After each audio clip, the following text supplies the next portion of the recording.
أعوذ بالله من الشيطان الرجيم بسم الله الرحمن الرحيم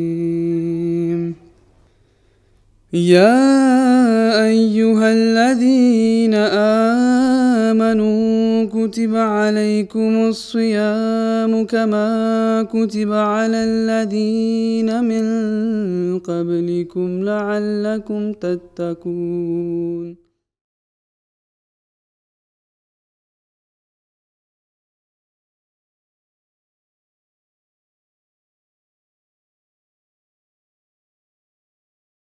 أعوذ بالله من الشيطان الرجيم. بسم الله الرحمن الرحيم.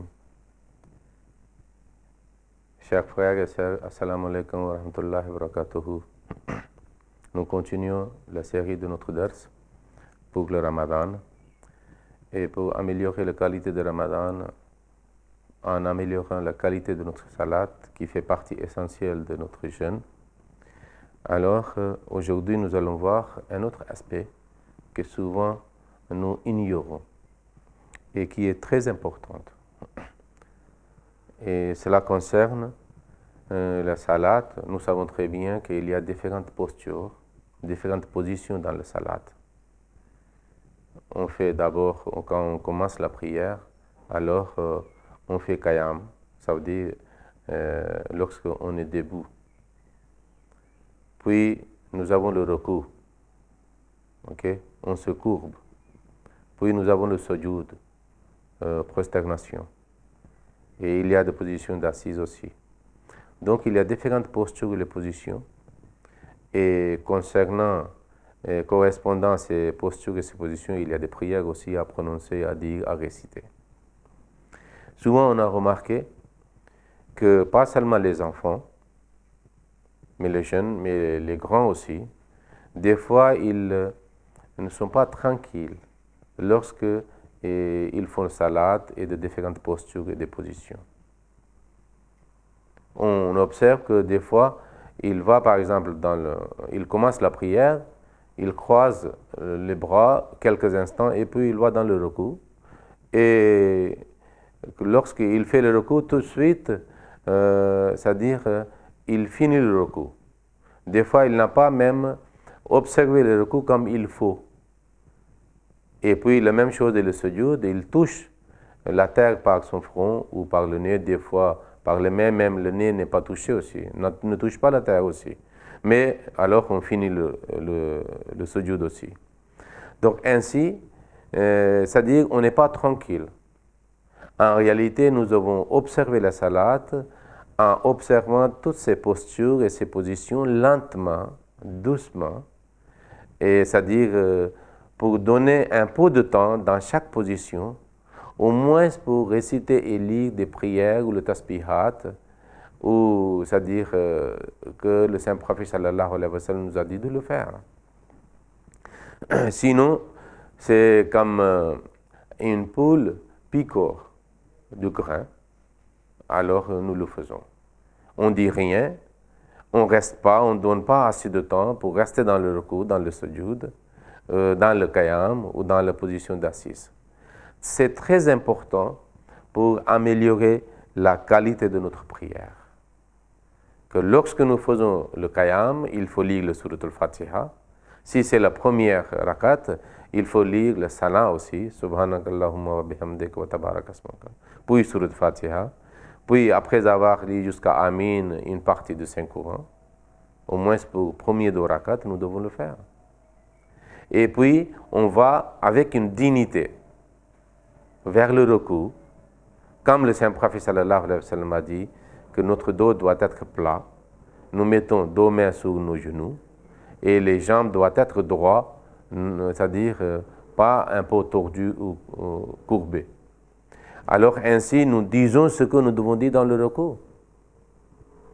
Des fois, on pense que c'est seulement 3 fois que nous devons dire.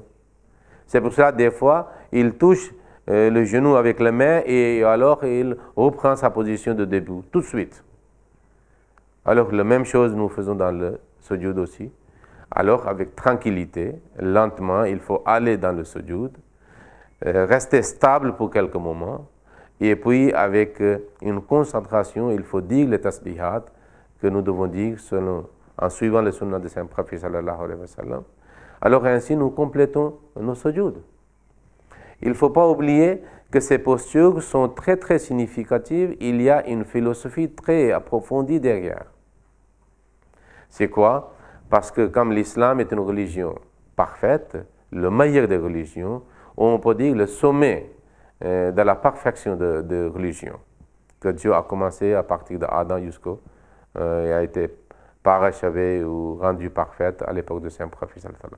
Alors ainsi, le salat est aussi la meilleure façon. Alors nous sommes devant Dieu pour montrer son respect, révérence, alors son amour. Alors toutes les postures qui sont considérées les meilleures postures ou les positions pour montrer le respect à quelqu'un qui est respectable dans différents peuples, dans différentes nations et les cultures, l'islam a pris pour la prière parce que c'est Dieu qui mérite ces positions ultimes de respect ou de révérence. Alors c'est pour cela, en islam, il y a différentes postures. Ainsi, nous restons vigilants et concentrés aussi quand on change de position. Ainsi, nous montrons des fois en état de debout, des fois en état de recours, génuflexion, des fois en état de sujoud, de prosternation, et en état d'assise. C'est-à-dire différentes manières de montrer nos respects, nos révérences vers notre Seigneur. C'est lui seul qui mérite ces respects et cet honneur.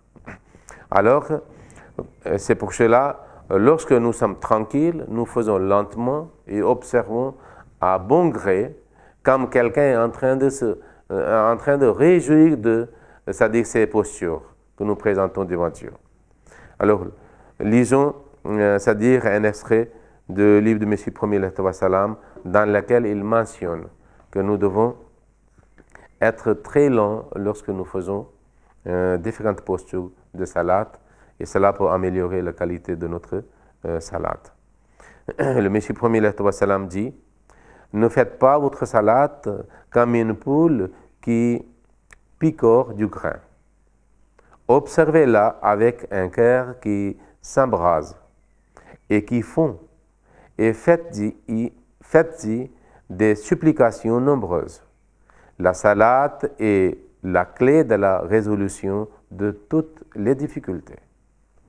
Ensuite, des prières et des formules de glorification prescrites, suppliez beaucoup dans votre propre langue, afin que votre cœur puisse fondre. Et tant que cet état n'a pas été atteint, n'abandonnez point vos efforts, car la purification de l'âme est, en fait, tout vient de cela. Il faudrait que le cœur suive des postures physiques de la salat. Si l'on se tient physiquement debout, le cœur devra lui aussi se tenir droit dans l'obéissance de Dieu. Si l'on se courbe, le cœur devra également se courber. Et si l'on se prosterne, le cœur devra se prosterner pareillement. La prosternation du cœur signifie ne pas abandonner Dieu, quelle que soit la situation. Lorsqu'on atteint ce niveau, l'on commence à être débarrassé de ses péchés. Ça, c'est le Messie premier a dit dans les discours. Okay? Donc, c'est pour cela, en suivant son conseil de Messie premier il supplie, il demande à tous les fidèles, à tous les croyants qui ont commencé le Ramadan, qui déjà même font la prière, de respecter ce conseil qui est très très utile, très très bénéfique pour nous, que nous devons, c'est-à-dire observer les différentes postures et les positions lentement et avec la vigilance, de façon parfaite et excellente, que notre corps aussi montre un respect et une révérence pour Dieu, et aussi nous faisons des prières que nous devons faire dans le sujoud, dans le ruku et dans le qiyam en état de debout.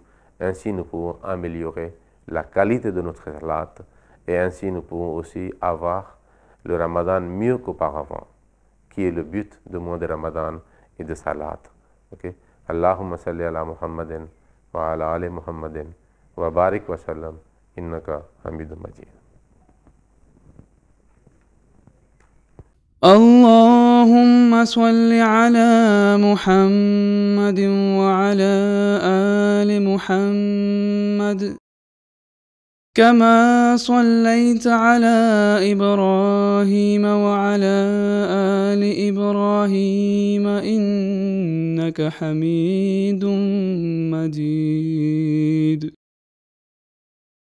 اللهم بارك على محمد وعلى آل محمد كما باركت على إبراهيم وعلى آل إبراهيم إنك حميد مجيد.